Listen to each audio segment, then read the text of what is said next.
Today, I'm going to talk about why I eat 4 eggs a day and why you should as well. Now, you're probably wondering why I consider myself an expert on eggs. That's an excellent question. Sorry, I just had to do that.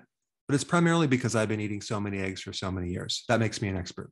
But there's some really interesting information about eggs and why you should be eating more of them. Now, the first point I want to bring up is that you can't really tell how good an egg is by the color of the egg yolk.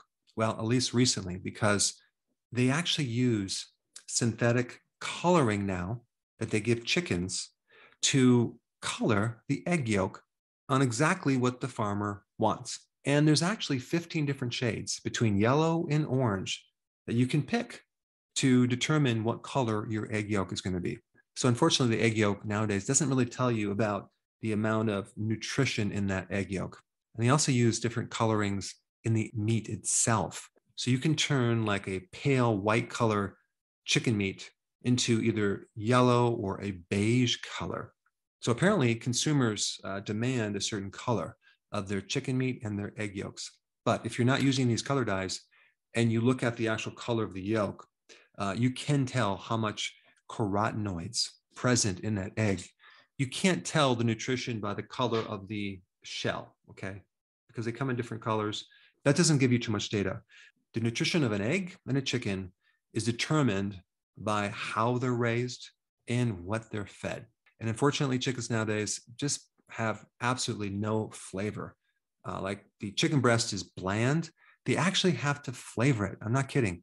Next time you go to the store, look at the label for chicken breast, and you're going to notice it has natural flavorings or even artificial flavorings because they're trying to make this tasteless, bland piece of meat taste more like chicken. So unfortunately, we have grown chickens for size, and we want chickens that can grow fast because chickens are sold by the weight. Now, in 2015, the cost of a chicken was like $7, okay? Now, to me, that's actually pretty cheap because, I mean, you have to grow the chicken, you have to take care of the chicken. How are you going to make any profit at all if you have to feed the chicken grain? And most of these chickens that are sold conventionally are fed grain. They're not allowed to go out and eat bugs or worms or any of that.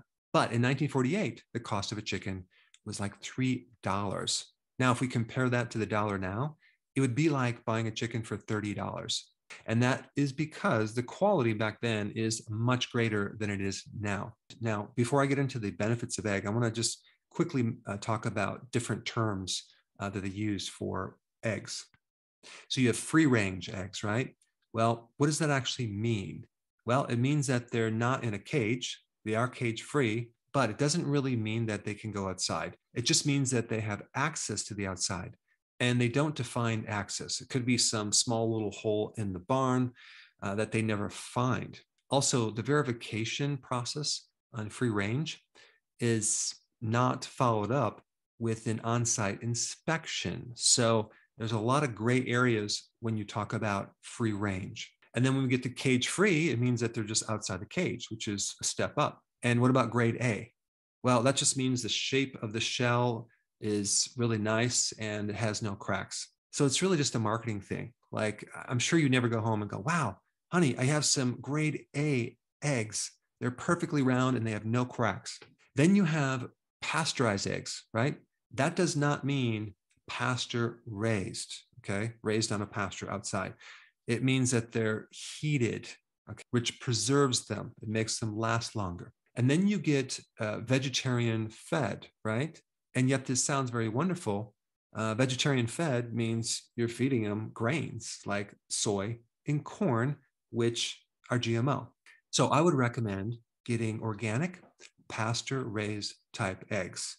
Now, what is better than that? Well, buy your eggs at a farmer's market, or if you have a little bit of space, raise your own hens and get your eggs that way. And these are the type of eggs that they produce. They produce a lot of eggs, even in the winter, which they're normally not supposed to produce. We have like 16 eggs every single day. So we're still trying to figure out what to do with all these eggs. But man, there's such a big difference between these eggs that we're consuming and the eggs that you buy at the store. And I'm doing a lot of experiments on growing animals and also growing vegetables testing certain things out on different soils, feeding animals different things to see what produces the healthiest animal and the healthiest plant. And I will be releasing this on a new YouTube channel, but I will say that growing your own chickens using organic grains without corn and soy is pretty darn expensive. So we're experimenting on different ways of feeding animals that are not just healthier, but cheaper. I mean, check this out right here. This is called fodder. It's sprouted barley. You start with a certain amount of barley seed, and then you let it sprout for 7 days, and it increases in weight by 7 times. This is like crack for your chickens. They love it. So I will keep you updated on that very, very soon. All right, so now let's talk about the benefits of eggs and why you should be eating eggs. And just realize I don't eat my eggs for breakfast. I eat them at my lunch because I fast.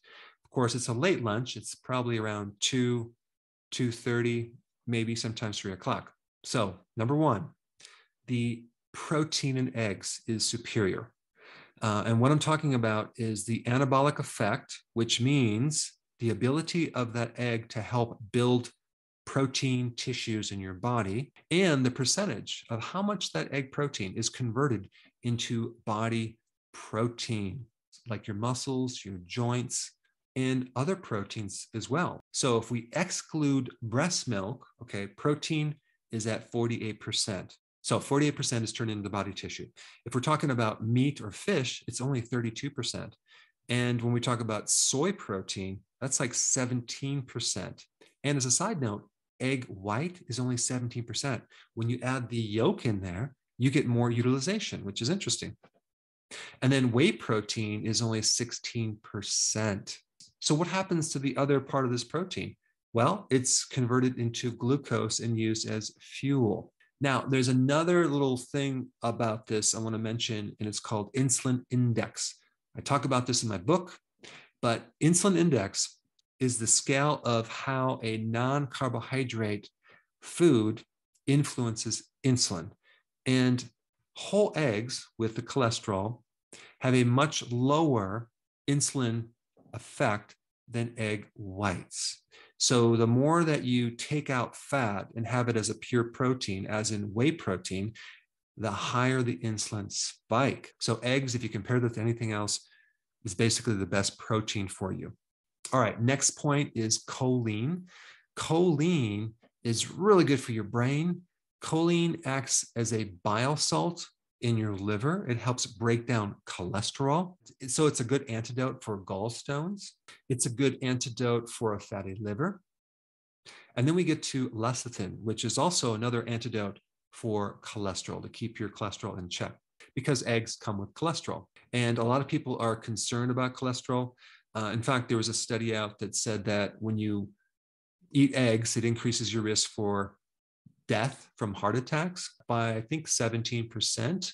But I did a whole video on that. I will put the link down below. It's a ridiculous study based on a questionnaire.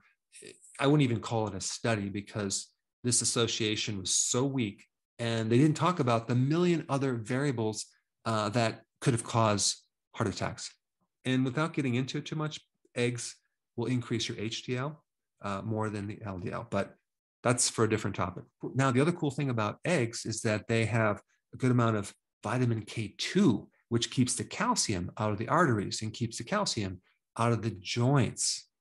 And eggs also have vitamin D. So vitamin D and vitamin K2 work together. And there's not a lot of foods out there that will give you vitamin D. Eggs also have vitamin E, good for the heart, good for the skin. And eggs are loaded with vitamin A, the type that's extremely bioavailable, and it's called retinol. So part of these pigments in the vitamin A complex are like yellow orange. So the deeper the color, the more the vitamin A you're going to get. And eggs have omega-3 fatty acids, okay? Especially if they're allowed outside so they can eat worms and insects. Eggs are loaded with the B vitamins, B1, B2, B3, B6, B12. Now, I did mention that I feed my chickens a organic grain without the soy, without the corn. That grain is fermented for 3 days to release a lot of the B vitamins and other nutrients that are locked up in that grain. And not only is that more nutritious, you can feed them less because it helps their digestion. Eggs also have trace minerals and minerals. Eggs also have carotenoids, okay? That is a nutrient-dense pigment that gives that yolk the color, but it also has a lot of health benefits, okay? Now, the two big carotenoids are, number one, lutein, which is yellow in color, and zeaxanthin, which is more orange. Both of these pigments greatly improve the eye. In fact, the greatest concentration of these carotenoids are in the eye. So they support the lens, the retina. They help prevent macular degeneration. They help reduce the blue light that you're exposed to with all your computers and cell phones, etc.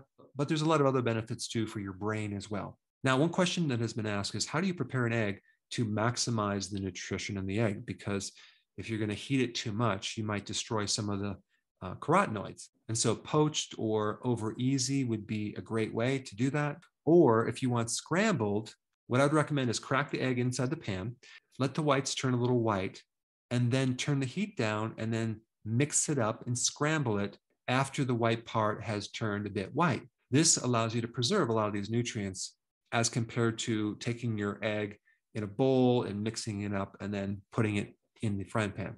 So now that you know the benefits of eggs, if you're a small person, maybe you only have 1 or 2 eggs. If you're a larger person, have 3 or 4. And if you have any considerations about the cholesterol in eggs, you got to check out this video right here.